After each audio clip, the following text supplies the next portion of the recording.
I started crying, John. Oh my God, because I was so upset. Oh, but then I thought about your book and I was like, I need to do this. I need to stop suppressing my emotions. So seriously. So we're live now on YouTube. And oh my gosh, thank you so much. And I know you probably have to go in 30 minutes. So yes. Okay. Right. 30 is okay. Let me see my calendar. I might have Thank you so much, John. I can't believe you came back. we can do a little bit more. Thank you so much. Yeah. Okay, so I tried to do the show without you. It didn't really work. So, everyone, this is John Gray, of course. You probably know him as the author of Men Are From Mars, Women Are From Venus, but he has an amazing newer book, Beyond Mars and Venus, which I highly recommend to every single person watching this. Every person, whether you're single or married, if you're a human, you need this book. You need this book. And the one thing I really want to talk about today, John, is suppressing our female side. So 95% of my audience is female. And I only work with females and I work with them on overeating and how to stop eating things we don't want to eat, and especially too much. And so when I was listening to your book, which I love so much, you spoke about how suppressing our female side leads to stress and overeating. And can you please tell us what are some signs that we are suppressing our female side? Well, let's put it in the context of what you teach people is how to not be addicted to eating.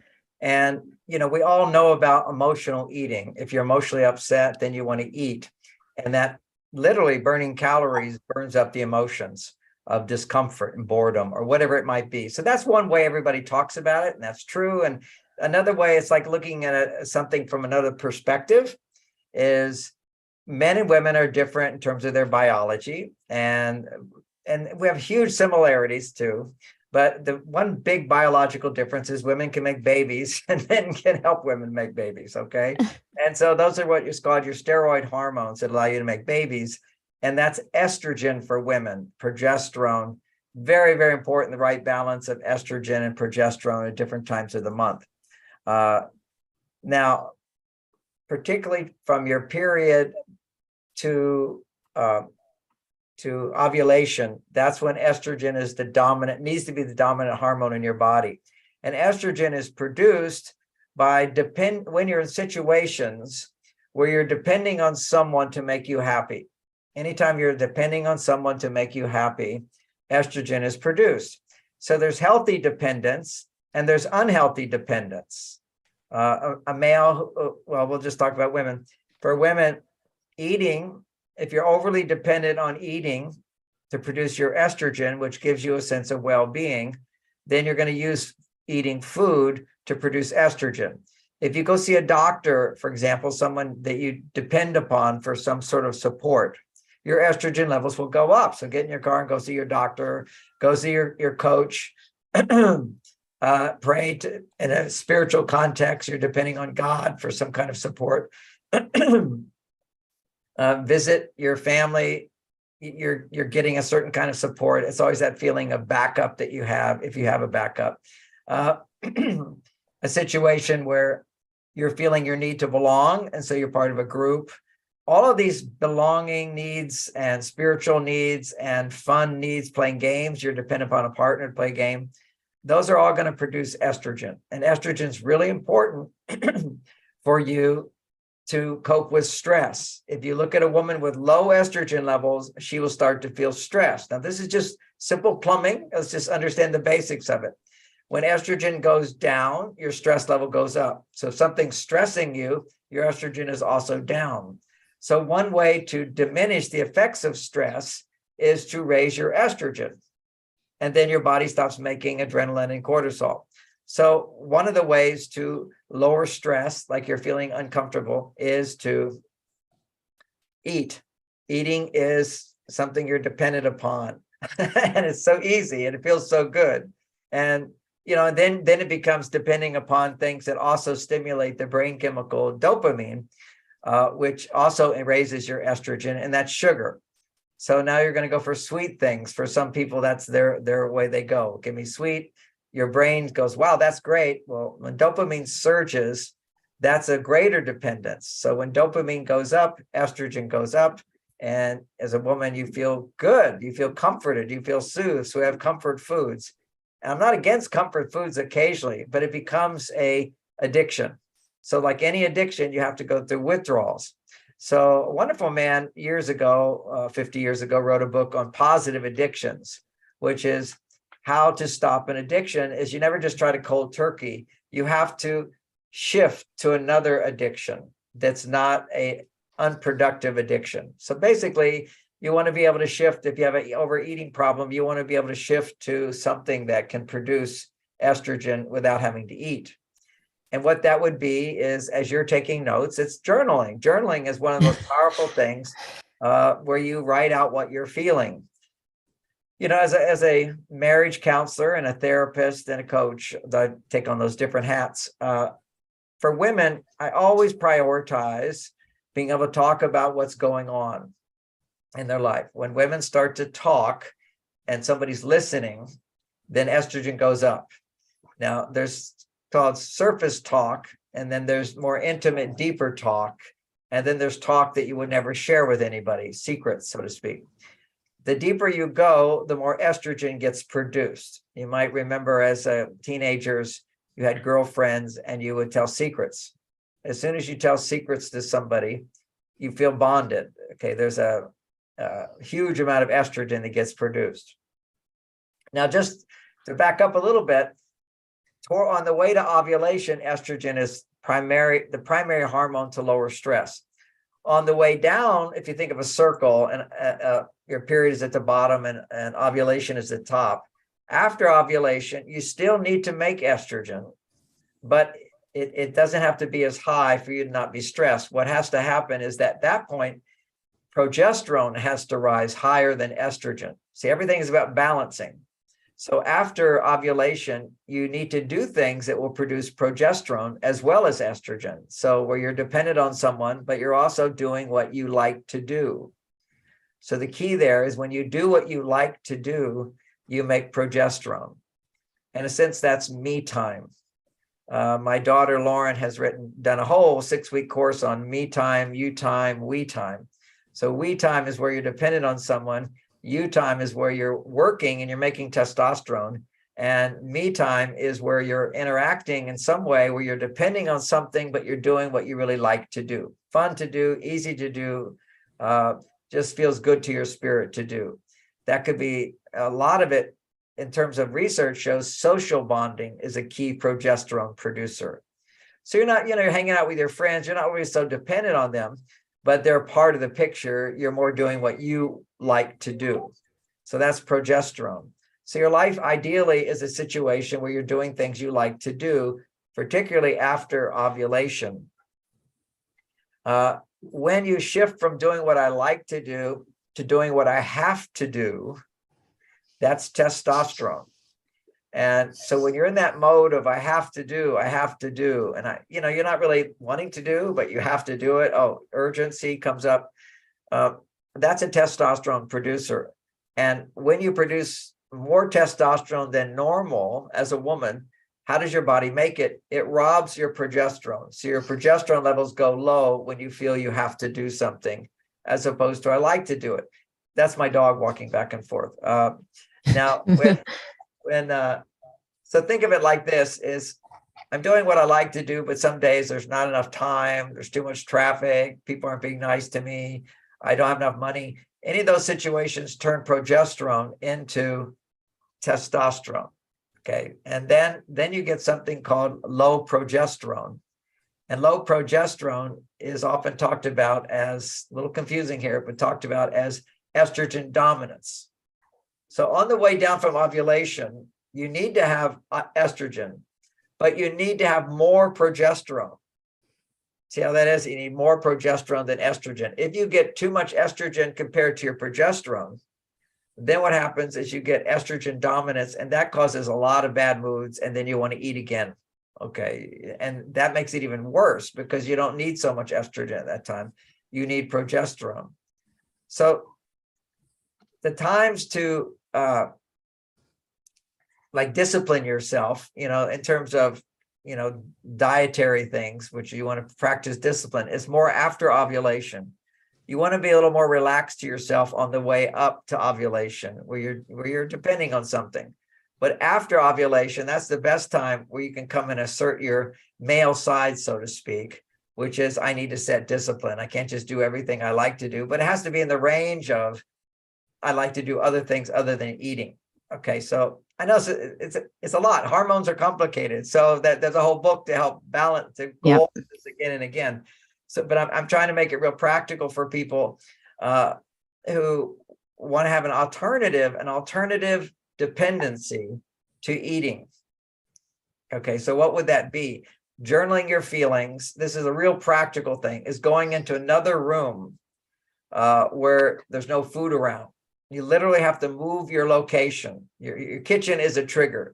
My den, for example, there's a TV set in there, and then visually you can see the refrigerator on the other side. Okay, so you can't expect to control that. Okay, so you literally, if you've got a habit, you've got an addiction, you now have to move the location. That's very, very important. And you have a journal, or you have a coach, or you have a girlfriend who you can talk to, and you can talk deeper than you would normally talk to a guy, or certainly how you would talk in the workplace. The reason I say, rather than talk to your husband or boyfriend or whatever, it can be kind of hard for them to hear in the beginning till you learn proficiency and how to be vulnerable. Because one of the most powerful ways to produce estrogen, and we have to know this is another addiction, is complaining. Complaining is a major estrogen producer. So if you go, but it's at least you're making estrogen. So go into another room and complain in your journal, so to speak, and turn your complaints into requests, which is a healthier form of estrogen. So this is some practicality here, what you do in your journaling. These are journaling techniques. So many women have journals, and it helps them. Just simply writing down what you're grateful for in a journal. Why? Because when you're grateful, you're acknowledging I'm dependent on that thing. I have that thing, and I'm dependent on that thing to make me happy. So I'm grateful for this wonderful house I live in. So what does that mean? That means I'm acknowledging to myself that I have what I need. I'm depending on something. So this is like key factors.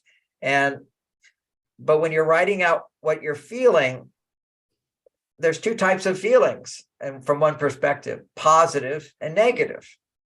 If you have positive feelings to share, that's good to talk to a guy about. If you have negative feelings to share, that's good to talk to a girlfriend about, as long as your negative feelings aren't about her. Right. If your negative feelings about her, you have a cat fight. Okay, not a good thing. All right, that's what produces estrogen, is when I can depend on somebody to hear me, to feel me, see me as a good person. So that's what I need, somebody who can relate to me in a positive way. And it's not that your boyfriend or husband can't do that. It's just that there's a dynamic that happens with emotions and feelings. If all day long you're on your male side producing testosterone, what testosterone does is suppresses feelings. If I suppress my feelings, then my testosterone goes up, which is why it's not that good for men to talk about their feelings a lot. Because if they talk about their feelings, their estrogen goes up and their testosterone goes down, and men need 10 to 20 times more testosterone. And so very quickly, what we have as males is it's sort of automatic when we're in a testosterone zone, where you're solving problems, achieving success, working for money, overcoming dangerous situations. So overcoming those situations, anticipating success, is a big testosterone producer for man or woman. But when you're producing a lot of testosterone, say you're more confident and capable, you're solving problems, people are depending on you, you're the one, your estrogen levels can start to go down because you're so low. Whenever you feel it's all up to me, then what happens is testosterone gets produced, but estrogen is produced when it's not all up to you, when it's up to you to get what you need from others. So there's a balancing of your male, female sides. So if you're working as a woman today,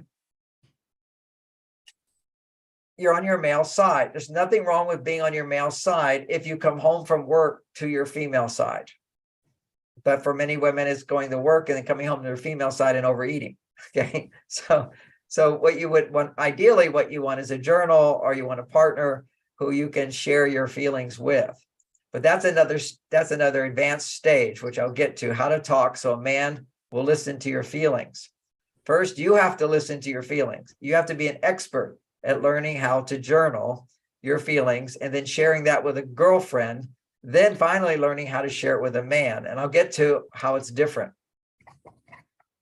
So when you're sharing these feelings on a superficial level, you have what's called the head level, the mind. What happened today? What's going on? What's not going on? That's called analysis. That's your male side, basically. But you start with where you are. You're on your male side. So start with a little bit of analysis, objectivity of, okay, what's going on in my life? So it's just a way to direct your attention. Like if I was doing a guided meditation, I would have you become aware of your hands, and then I have you become aware of your elbows, and we do a body scan, and you shift your attention to different parts of your body. So where you can move your attention. So whenever you're coming home and you're feeling a bit stressed, you go, great, I now can practice this. What's my mind thinking the stress is about? You put your attention on what's bothering you. So it's a simple question. What's bothering me? What has happened? What didn't happen?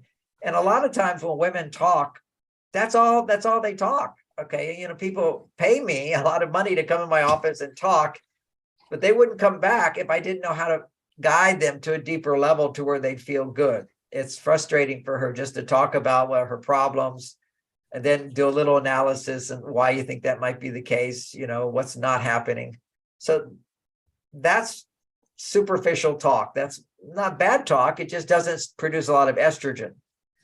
Because when you're on your male side, the need is to be able to reveal what you can't reveal at work.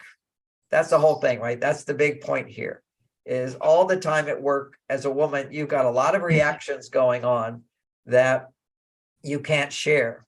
And if you're really on your male side, you've got a lot of reactions going on that you don't even know you have going on. Okay, that's the key here. Because when you're on your male side, you have mechanisms that go off. Like for me, rarely I'm stressed if something bothers me. Oh, like we have a computer glitch. I go, it will work out. We can do it again if it doesn't work out. It's not a big deal. I enjoy doing this. I like you. So I'm not stressed out at all. Okay. And okay, cool. So what we do as men, when there's a stressful thing, when things aren't happening the way you want, is you rationalize, you analyze to minimize. Everything about men is minimize, minimize, minimize. No big deal. Don't worry about it. We'll have another time. Cool, calm, and collected.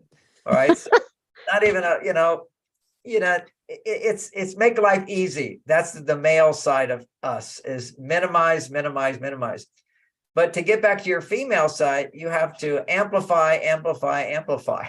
This is what you need to do to get in touch with emotions. Now, you can't bring those amplified emotions into the workplace because everybody looks at you like you're incompetent. What's wrong with you? You're needy, you're demanding, you're a little crazy. It doesn't fit into the workplace. The workplace is all about ideally, it's about put my needs behind me and I'm serving you and I'm serving this person. I'm serving that person. So a relationship, or our female side of our life, is about me and you, me and you. It's like I have needs and you have needs. But when it comes to male-female relationships, what I help men understand is she comes first. Always women come first. And particularly when it comes to conversation, she needs to be able to talk about what's going on, and he needs to be able to listen, and he'll feel better and she'll be better. And there's no need for him to talk at all. I know a lot of women don't like to hear that, but because they're looking for reassurance to open up. They want to know, woman says, what are you feeling? What's going on? Really what she wants to know is, are you still with me? Are you having positive feelings about me? Do you still love me? Do you still care about me? And there's nothing wrong with that. We're human beings. We're constantly looking for messages that say that we're loved. Men are constantly looking for messages that say that we're successful. So, I look at how many books I'm selling. I look at my bank accounts. I look at, I drive around my car. See, I'm successful. I have a job. This is what men are constantly sort of saying, look what I can do. And women, the female side, the estrogen side, is look who I am and how I feel and what I like and what I need. And when a man can do that, that's called romance. But for a woman to even get to the place where he's motivated to be romantic on an ongoing basis, she has to find that openness within her. And often women don't open up because their experience of all life is if you were to share vulnerable feelings, things that you wouldn't share in the workplace. Okay, so let's put ourselves in the workplace, and even the situation of not getting into the show on time or the delays. If I was on my female side, I'd be aware. I would allow myself to feel frustration. This isn't happening. Worry, concern that it's not going to happen. You're not going to get what you need, and I'll have wasted time. Disappointment because I set this thing up to do this thing. And I would feel those emotions. If I feel those emotions, estrogen goes up. And as a man, that's not a good thing. When estrogen goes up, his testosterone goes down. So by being cool, calm, and collected, my testosterone goes up. If I indulge myself in all my feelings, then my testosterone goes down. And for men, when testosterone goes down, stress levels go up.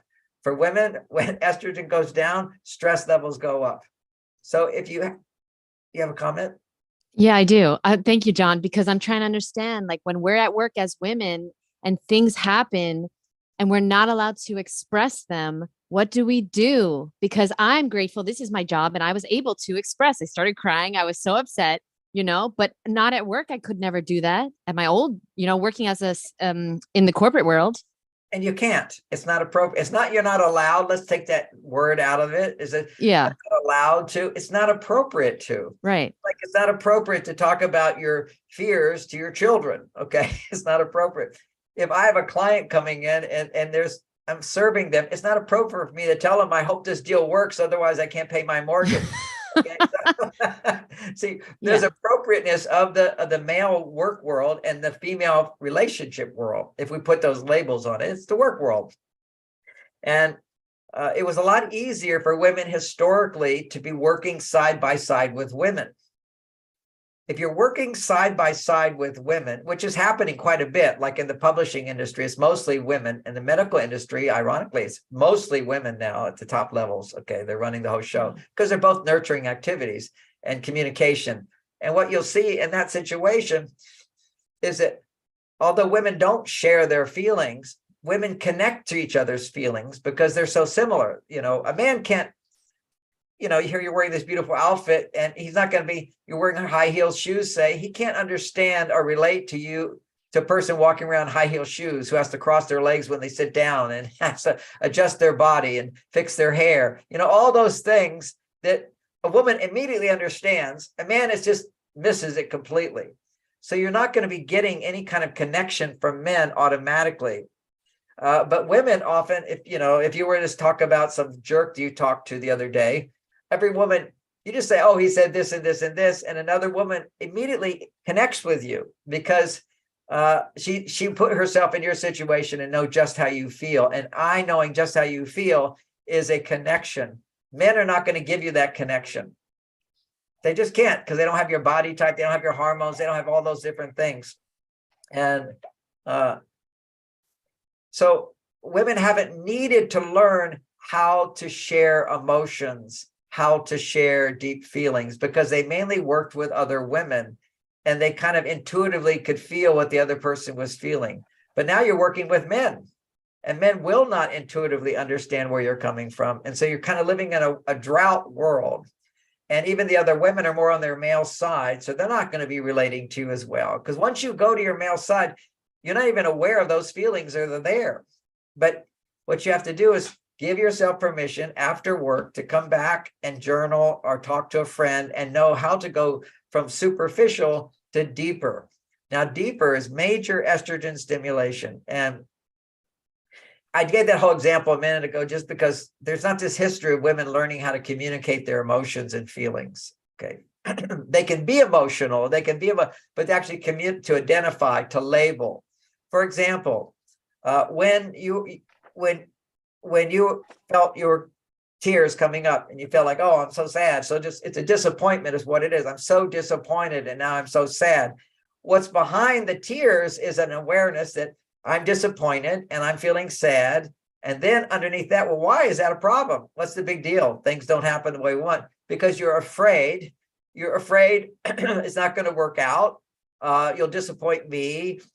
People are waiting. The show's not going to work right. So see, underneath the sadness is fear. So to identify in words, see, the whole thing about emotional intelligence is give words to emotions and then go deeper into that emotion. So sadness is generally built upon fear.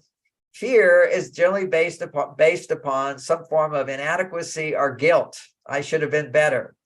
And if you started as sadness, you go to fear, you get the guilt or regret. Usually then you can be frustrated or angry, which will release the whole thing. So what I just did is talked about this is so frustrating. Can't believe it. What I want is this and this and this. Well, next time I'm going to go out and I'm going to get that person to tell me how to do this and I'll fix it. You see, there's a place always, if somebody's in fear, sometimes they just have to get in touch with what they're angry about and what they're disappointed about. So what I found with developing this emotional intelligence that I teach is whenever you're feeling what happened or didn't happen and it's causing uncomfortableness inside of you, then what you want to do is pierce into, well, what emotion does that stimulate? Emotions are highly estrogen stimulating. Okay, anytime you're emotional. So think about it. It's when you're bored is when you eat. You eat to get some estrogen going, to feel something. This feels good. So boredom, what is boredom? It's always the suppression of your emotions.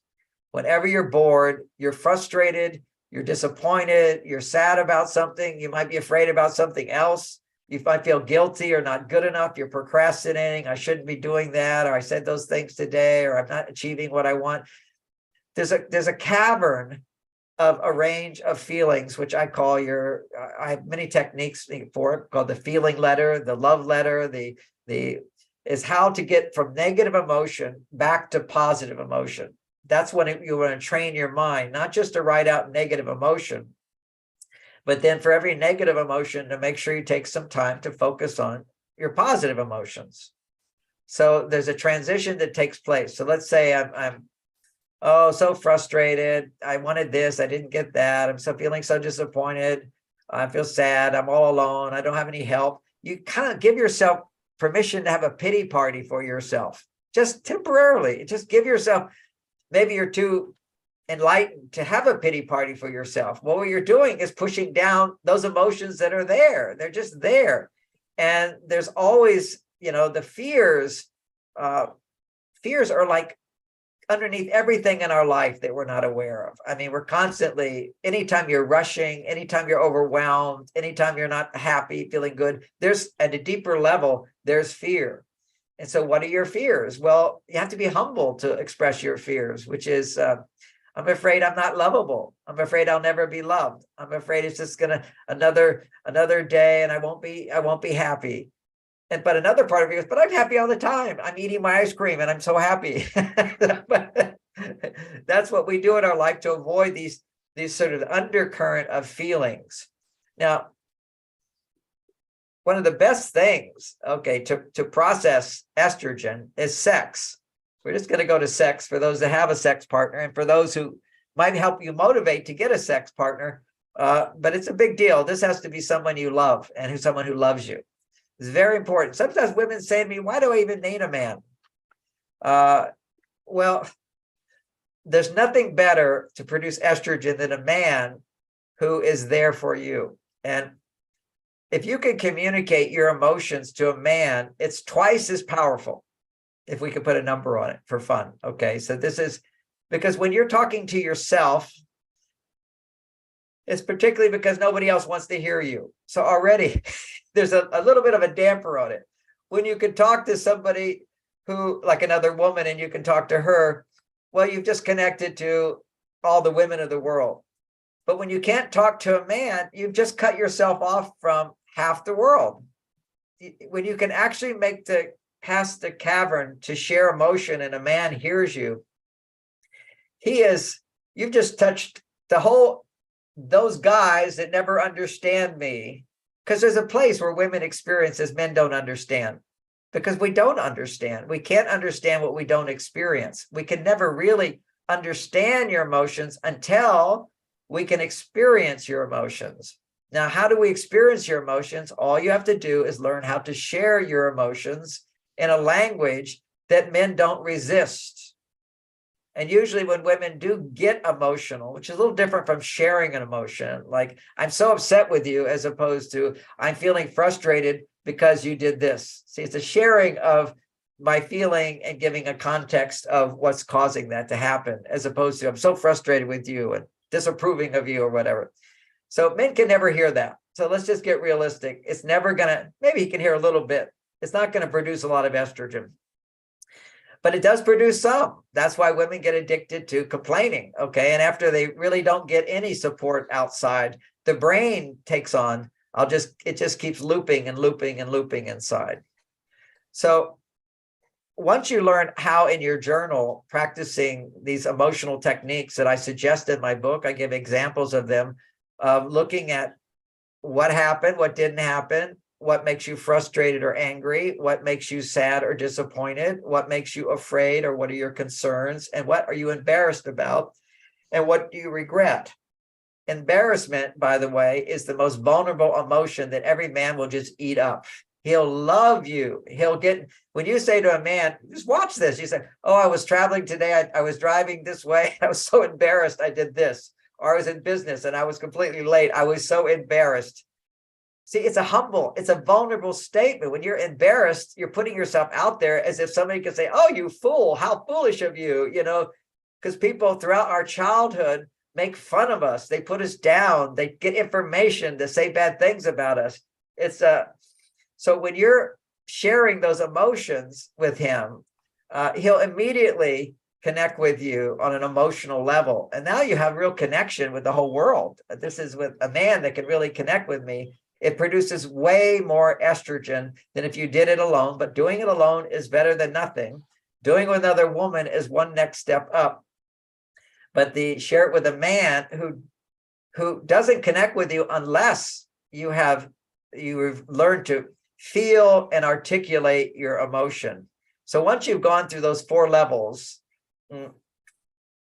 anger level, frustration, anger is 1. Those are like your hot emotions, like you've got all that red around you and you're so pretty. Passion. I want passion. Well, people get real passionate when they're angry, that's for sure. But frustration, that's one, we'll call it the red color. Then you've got I'm feeling blue, I'm feeling down, I'm feeling sad, I'm feeling disappointed. That's the blue color. And then we have the yellow color we'll put under that, since fear is often, people say you're yellow, so we'll do yellow. And that's concern. There's not a person walking around that doesn't have concerns all the time. If you're stressed or you're needing to overeat, you have concerns. And you go, well, what's the point?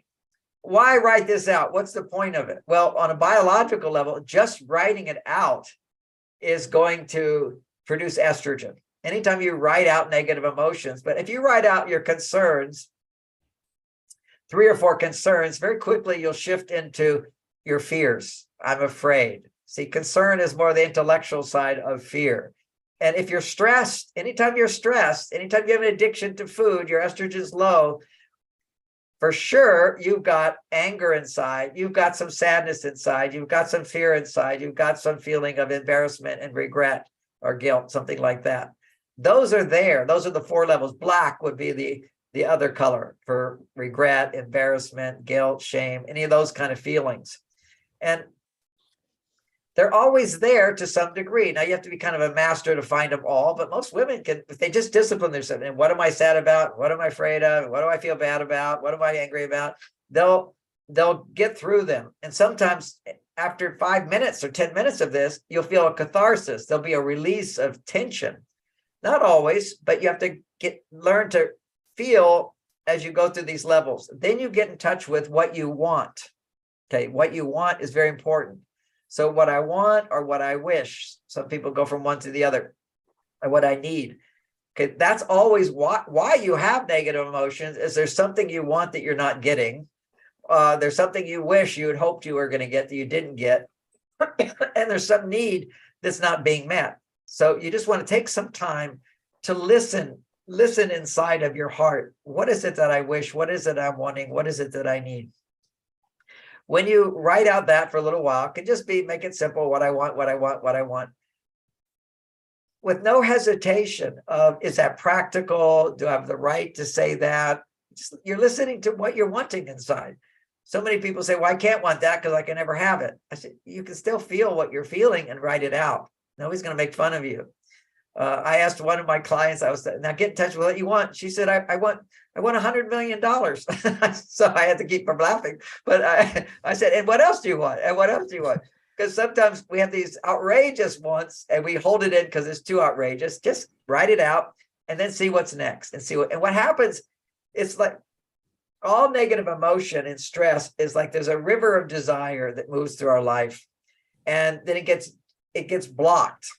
Okay. And when it gets blocked, like I really want something and it doesn't happen, it's that desire stops flowing. Well, then I can't have it. At that point is where you start having negative emotions. So once you start expressing negative emotions, it's able to start getting back to remove the block so the water starts to flow. And there's something about flowing water, which is self-purifying. You know, if you wrote out 100 things you want, you get back to, I want love and I want to be loved. Okay, that there's just nothing more that we all want. I want to be loved and I want to love others. I want the world, it's kind of like I want world peace. Okay. It's just, this is who we are as human beings. We come back to love. I want to forgive. So that's the next step. Once you're flowing with I wants, for as long as you were expressing those other emotions, any one of them, like maybe it was a minute on each one or 2 minutes on each one. So it's been a minute or two just writing out what you want. And then now just simply choose to look at what you're grateful for. You'll see, you'll have juice, there'll be emotional juice with, but I have all this going on and I'm grateful for this and I'm happy about this. And what am I happy about? And what am I proud of? It's just like, I'm proud. And what am I excited about? Don't you say what I'm proud of? It's easy to get in touch with a part of you that has a little passion and excitement. And I'm excited about this. That puts you sort of back into the driver's seat in your life. And that's one emotional processing technique. I have to say I have a lot of different ones, but that's my major one, is that's just emotional processing, writing out those different levels of emotion. You go from negative to positive and you produce estrogen in your body, like a huge amount. And you also are training your brain to not get stuck in negativity. Very, very important that you're training your brain that I can be upset and I can come back to positivity. I can come back to just reflecting on what is it I'm wanting and what do I have? And I feel more grateful and you feel happy. So that's emotional processing. All of that and there's other journaling skills, but what I found is vulnerability to yourself first, then sharing that with a girlfriend. So that's another level of vulnerability when you share it with somebody. Why is that? Well, think about embarrassment. If your hair is not looking good, you're a little embarrassed. But let's just say you took off all your clothes and you weren't normally do that. You'd be hugely embarrassed because somebody sees you. People's attention on you dramatically increases energy flow. It increases self-awareness. It creates greater awareness of those emotions. So sharing with somebody produces even more estrogen. And now take it to sharing with a man. It's huge estrogen and this is the big thing I said, how do you talk to a man about your emotions? If none of the negative emotions have anything to do with him. If you share negative, I'm so disappointed with you. You did this. I'm so disappointed. And when you said that, I just feel so angry. It's not fair. I'm giving and you're not getting. But, to get into your relationship issues with him, sharing that with him, he's just going to get defensive. And people go, well, why can't he just listen? Well, because his well-being is dependent upon feeling successful. And there is a place of really advanced listening skills for men that after 32 years of marriage, I have those skills. My wife can complain about me sometimes, and I know it's temporary. That's all I need to know. It's like Buddha taught, all suffering is temporary. If you really get that, it's going to happen. You suffer a little bit. And but it not only in my mind do I know that when a woman is upset with me, it's temporary. If I can facilitate her in expressing, tell me more. and tell me more. She will go through those levels if she has someone listening to her to some extent. But most important, I know that if I can get her talking and sharing things that maybe she's been holding back or a nice person wouldn't share, lots of estrogen gets produced, lots of estrogen. And then, so I see, like in my mind's eye, a big ribbon, a gold ribbon for first prize. I know if I can listen without getting upset while she's talking, I get first prize. And that shows up with a happy wife. That's for every man. First prize is I've got a happy wife who's really happy with me. And men just don't understand, and often women don't understand, that by processing your emotions, which is what we're talking about, you can go from unhappy to happy without the outer world changing. So this is the higher mind is capable of doing this. I'm unhappy about something. I can process my emotions, and I can go from unhappy emotions to very happy emotions, and nothing has happened in the outer world. Now think about this. Most people have the experience of being really upset about something, and the next day they've forgotten it. Or maybe 5 days later, it's no big deal. Took 5 days to get from really upset to no big deal. In most of the cases, they've just suppressed it. What we're learning to do is, without suppressing our emotional reactions to life, is learning that we have the ability to go from feeling negative to feeling really positive, and nothing has changed in the outer world. That's so powerful. Then you're not resisting the outer world. And when you don't resist the outer world, meaning your husband or wife, whichever, you're not resisting them, they have more to give you. See, everything that happens to us in life, we're letting in good, or we're resisting what is, and we get more of it. When you push against something, it pushes back. And so what we're doing is these negative emotions, which you're pushing down in order to eat, just keep coming back. They just compound, and they compound if you push them down. Now, that's not a problem for men. That's a whole different story for men. This is primarily women, because it's the pushing down of your emotions that pushes you to your male side. It's the embracing of your emotions that brings up your estrogen. And that feels good. But then there's again, the way of producing estrogen that's not healthy for you, which would be like overeating is one way. Another would be over complaining. Now, the reason complaining produces estrogen, but only for a short period of time. Sharing, as we've just done in this letter, produces a lot of estrogen, and it stays up. Complaining is very temporary. It's like, for a man, he can do porn, and that will raise his testosterone, and then it goes way back down. It's just a temporary experience of like a cookie or something. And for a woman, complaining is very temporary. It's estrogen, but it leaves you with lower estrogen. And so that would be important to understand the difference between sharing your emotions and complaining. This is a really profound distinction. Is sharing an emotion means I just want you to hear what's going on so I can feel close to you, so you understand what I'm going through. Because that feels good. You know, when you're upset and somebody else is upset, you feel good. It's a connection that you feel. Now, that's the kind of sharing you would normally do with a girlfriend. Oh, my husband, he was late the other day. He's always forgetting things. And then she says, yes, my husband's late too. You know, he forgot to ask him to do something at the grocery store. He brings back the wrong thing. He doesn't even remember what I want, you know. So you're both sort of complaining, a little frustration with your husband. You feel better. There's a connection. You're just sharing. You're not trying to change the person you're talking to. So if I'm a woman sharing with my girlfriend, I'm not trying to change her. Complaining is when you share your emotions with the intention to change somebody. So it's a whole different story. You're just empowering the lower mind to use negative emotion to get more, rather than use negative emotion to come back to love, to come back to positive feelings. When you use negative emotions to get more, you're training your brain to look for reasons to be upset, to justify getting more. It's kind of like, if I want you to do something for me and you don't do it, I said, but that's so disappointing, you don't do that. And then he still does it. The tendency of our female side is to amp it up and say, no, this is a big deal, you should do it. And then he doesn't do it again, but no, you should do it. it amps up thinking that when you amp up your upset, amp up your negativity, the person in the outer world will change. But they don't if you're a human and you're more advanced. Now, if you're a monkey, you get really big and amplify and you eat the other person, whoever's bigger wins, you bite them, whatever. Amplification is a very primitive way to get what you want. It's sort of a go-to now, is the bigger victim I am, the more powerful I am. It's victim power. Victim power does produce estrogen, but it always brings you back to feeling unsupported, which means that you don't make estrogen. Feeling supported produces estrogen.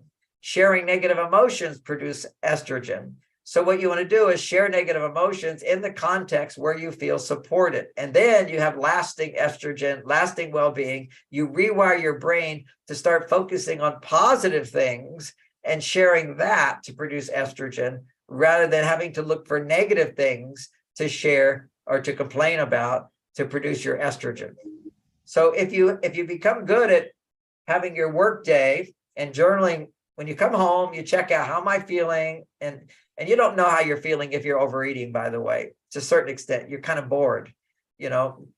Overeating is, sometimes you do know, but sometimes you just come home and you're in the habit of just going and eating and eating and eating, even before you have a chance to explore the depths of what you're feeling. So when you notice I'm overeating, you go to another room, you start your journaling, you start going through your feelings. And once you start doing that, then you do the next thing in your journal. That's step one, is sharing feelings. There's a lot to that. So people have to review that. It's in my books, how to do this. Then step two is imagine sharing that to your boyfriend, husband, or imaginary husband. Don't have a husband, but you imagine you're sharing it with your partner. What is the response you want to hear from them? It's like, what response would make me feel good? And you write out the response with your imaginary person, or if you have a real person, you imagine them becoming a bit more enlightened and they're able to respond to what you're feeling.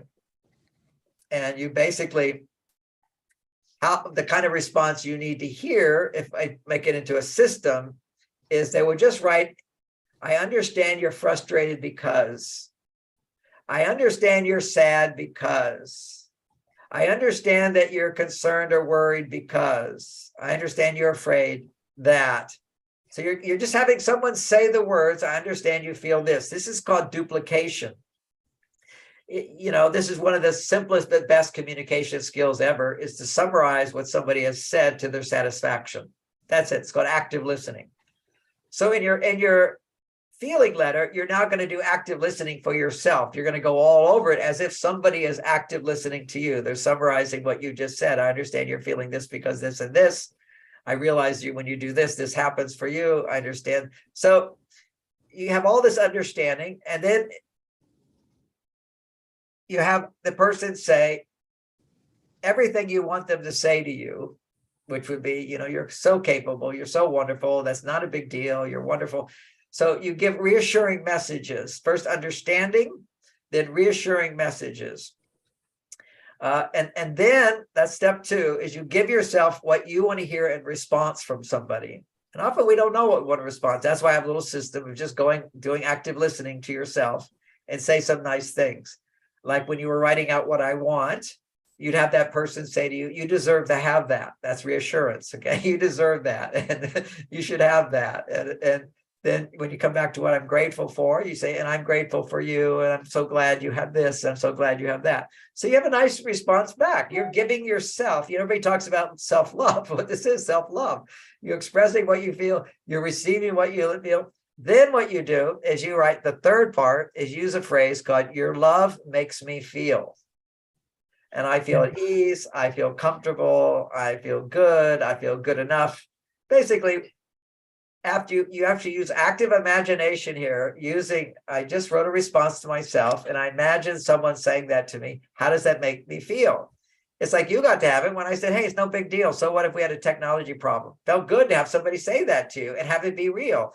So this is what you're doing for yourself. It's basically, and if it's something I felt guilty about, I'm sorry, I made this mistake, that person would obviously say things like, I forgive you, you're wonderful, I love you, you deserve to be loved, it's okay, everybody makes mistakes.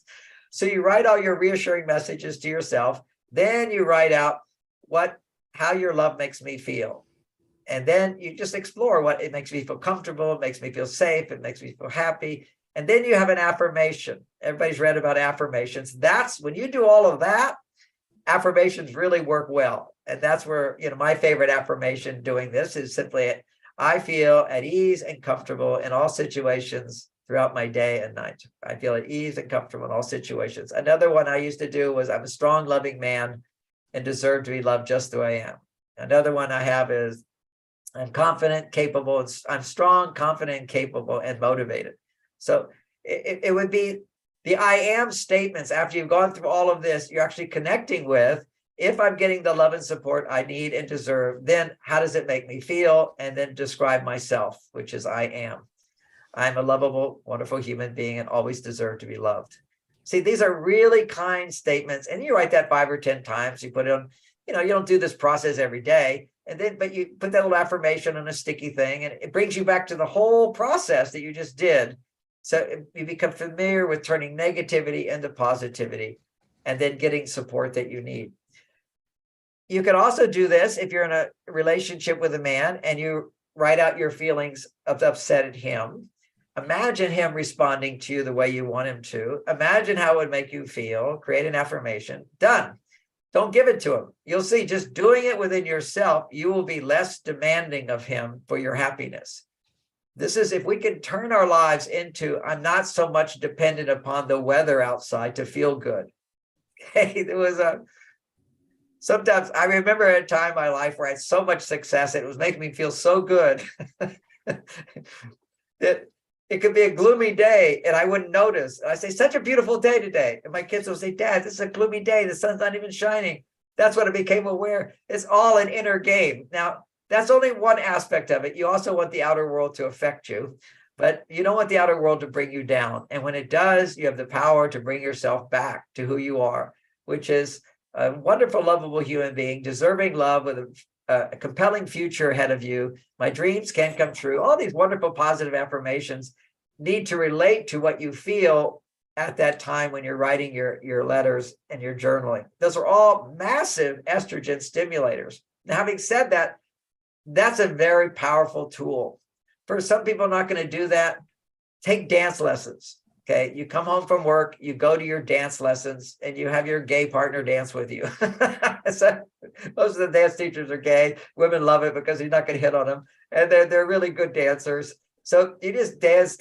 I was talking to my neighbor whose husband, they went through a divorce. She still hasn't hooked up again, but she's divorced. I said, well, what do you do? Oh, dance. I love my dance, my gay instructor. Well, that is very feminine. It's flowing. It's not sexual, at least with your partner, but it activates all those hormones inside. Huge amount of estrogen.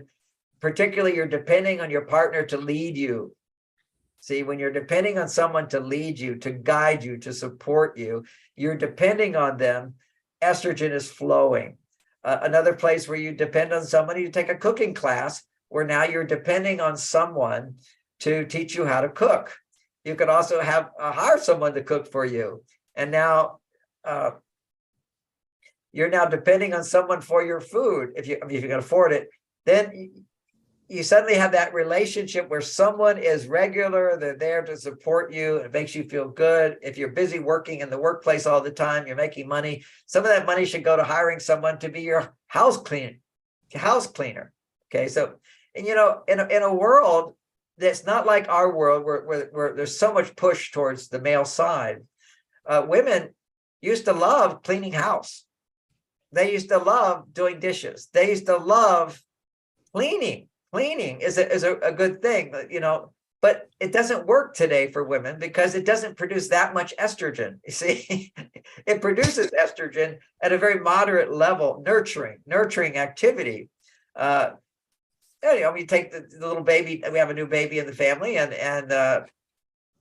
women stand in line to change the diaper. Okay, so who wants to do that? But it's so nurturing. It's delicious. Okay, so they're changing the whole thing, and that's in a particular context. The world used to be a context where women, in order to fulfill their needs for survival and security, they just needed a man. And he took care of that. And she had women, and the women did nurturing things all day.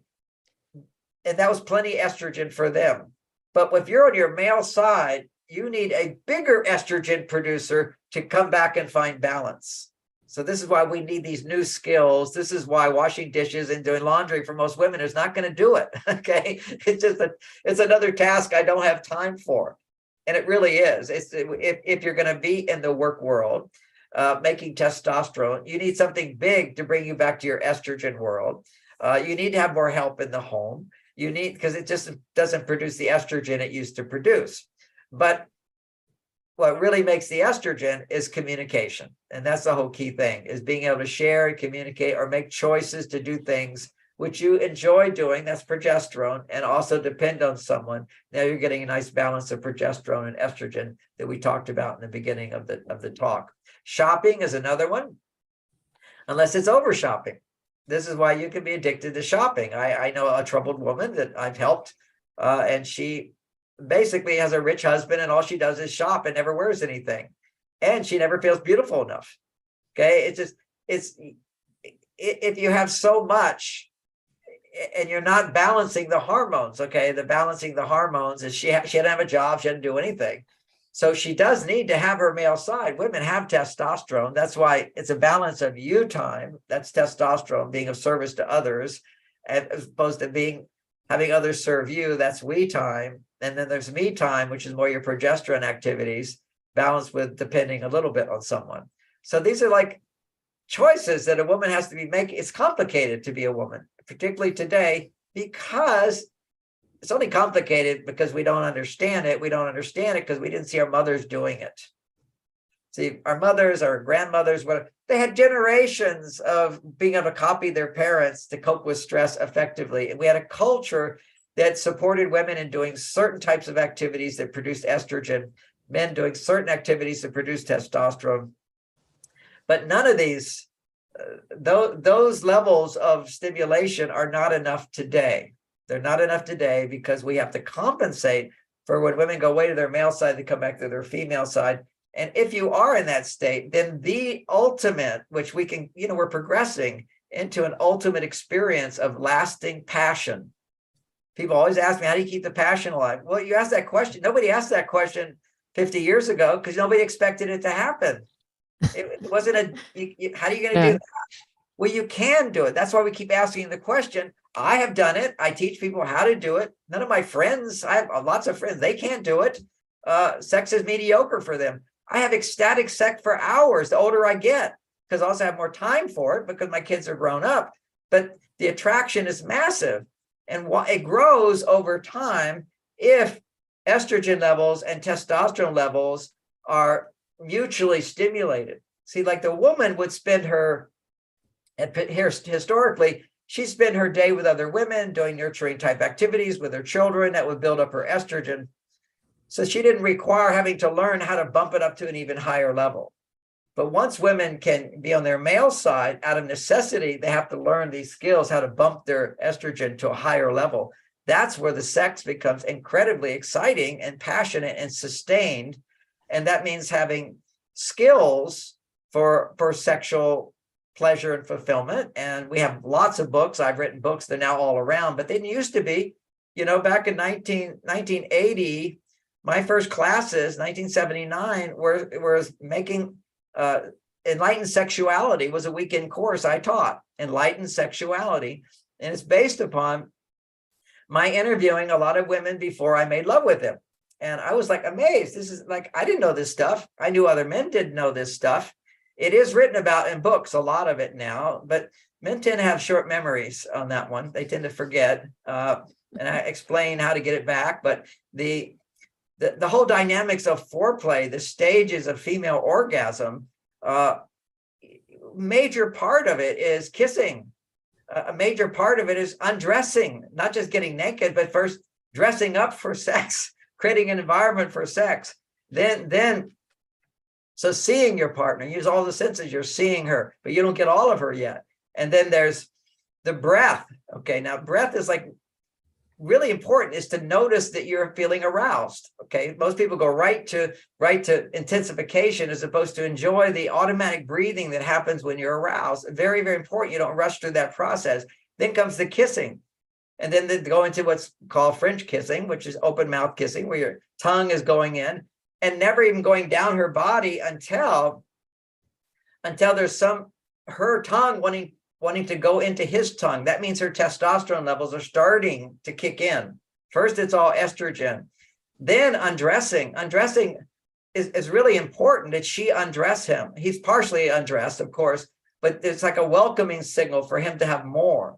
Hugging and then getting naked and then rubbing around, touching around, then getting more specific with the breasts, nipples, then moving down south. And not that you always have to do all these things, but there's a lot of slow it down, guy. You're a Ferrari, but today you're not going to, run through all your gears so fast, And then the clitoris, and then most couples stop at the clitoris, give her an orgasm and that's it. And that's okay.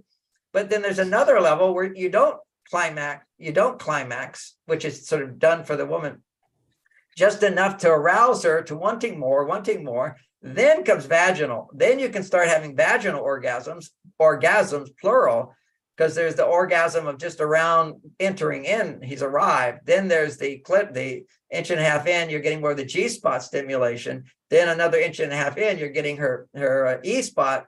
Then when she gets so aroused, the cervix starts to come down, just like the penis goes up, the cervix comes down where they touch. And they touch, and it's electric, it's an orgasm. And then another one. And then different points all around start to wake up. So there's all these acupressure channels that open sequentially in her vagina that go with different organs in her body. So it becomes a whole body regeneration to make love that way. If you look at the people who taught this stuff thousands of years ago, they would live for hundreds of years. That's what they report, and you look in the Bible, people live for hundreds of years.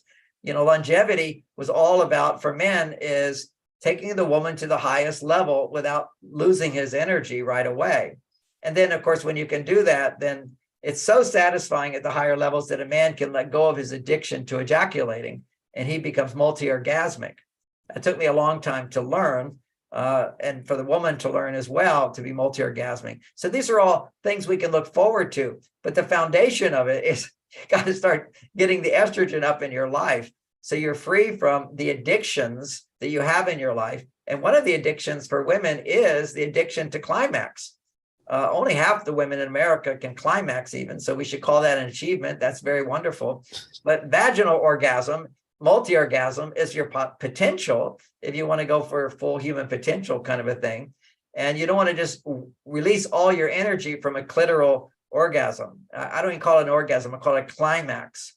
So she climaxes. It's kind of like she doesn't have anywhere else to go because she's been trying to focus to make it happen, because she's afraid if she doesn't focus, it's not going to happen. Well, she has to. That's the whole art of learning to surrender and allow and accept. And maybe it doesn't happen. That's good. You're training your body to not focus, but to receive and let go of yourself. Just receiving and letting go of yourself, allowing the man to do you.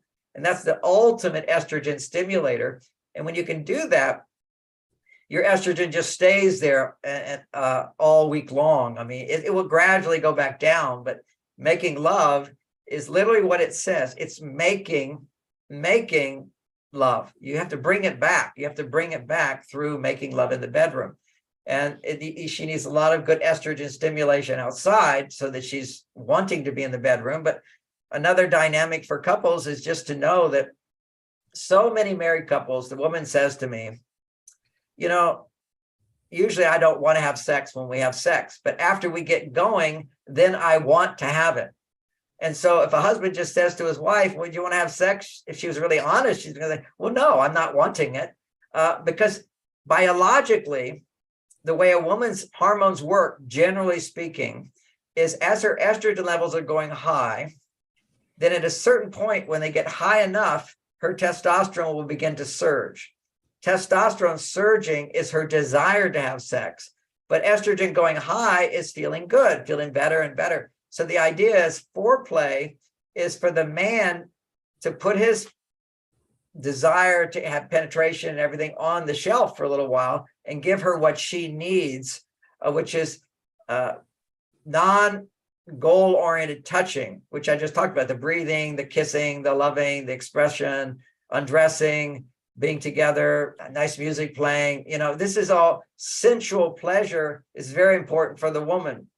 The intensity of sensual pleasure really happens for a man, regulated by how excited she gets. He can become excited, as opposed to he goes right to the goal. He'll just have a little ejaculation and be done. This is the idea that men are never done. They're always ready. This is what creates longevity of passion in a relationship. So I'll come back to a little research here. It shows that, I'm all for lots of sex because I don't ejaculate rarely. And then I need a little time to really be into it again, the recovery time. But the research that was done on men's testosterone levels is you have sex on Saturday night. If you go for 6 days without having sex, without ejaculating, you can have sex if you know how, without ejaculating, but go for 6 days without ejaculating, a man's testosterone levels when he wakes up Saturday will be not double, but 50% higher.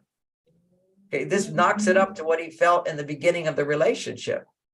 So if he has sex on Saturday night and has sex on Tuesday, ejaculate on Saturday, his testosterone starts out at baseline. So what happens over time, you see with the average male, his testosterone over time goes down. A man's interest in sex goes down with his partner. Now it's paradoxical if you don't have the understanding. He could be with porn, it will go right up, go right back down, because it's new and different. It's not personal, but to have to love someone and to sustain attraction for them is very challenging, because loving someone produces a lot of estrogen. Your testosterone is not going to go to these super high levels unless you have a relationship that supports a man's testosterone levels being high in the relationship. But then you negate that as men if you ejaculate too much. Now, I'm not saying you can never have sex more than once a week, but it should be at least once a week, and ideally not more than once a week as a regular thing. And then there's special occasions, you're falling in love, you're in the honeymoon period. Of course, you're going to do a lot more. But what will happen, it will start settling down to once a week quite naturally for couples, and that they'll strive for twice a week. Let's try to get in. Forget about the twice a week, because if you just it's like fasting and then enjoying food. It's really, really good. So 6 days without ejaculating for the man, that's the whole key, is that there's a dynamic that if it's regular, if it's not regular, it's kind of hard to get it going again. So you have to just start. You start by providing foreplay, no goal, nothing. And he has to practice not getting off. Okay. It's just, this is all for her, stimulating her. And that gets the juices going, starts awakening her connection to him. Otherwise, it just becomes about him getting off, and women over time will resent that. Or they just, how long is this going to take? Or, oh God, we have to do this again. It doesn't have to be that. This could just be the most wonderful thing in a person's relationship if we can take out this pressure to perform so much, but also have the awareness of how to provide what a woman needs. And I know our time actually just ran out 10 minutes ago. So we'll let it be. Yes, that's my tattoo. We'll let it be. Now I want to say thank you so much, John. You're amazing. And guys, if you enjoyed this, please check out Beyond Mars and Venus. Amazing. I love the audiobook. John reads it, which I really appreciate. And guys, you will not regret it. Amazing, amazing book. And John, just thank you very much for everything that you do. And thanks for rejoining. You really made my day, and I really appreciate you. Thank you very much, John. And I'll see you soon. Very welcome. Thank you.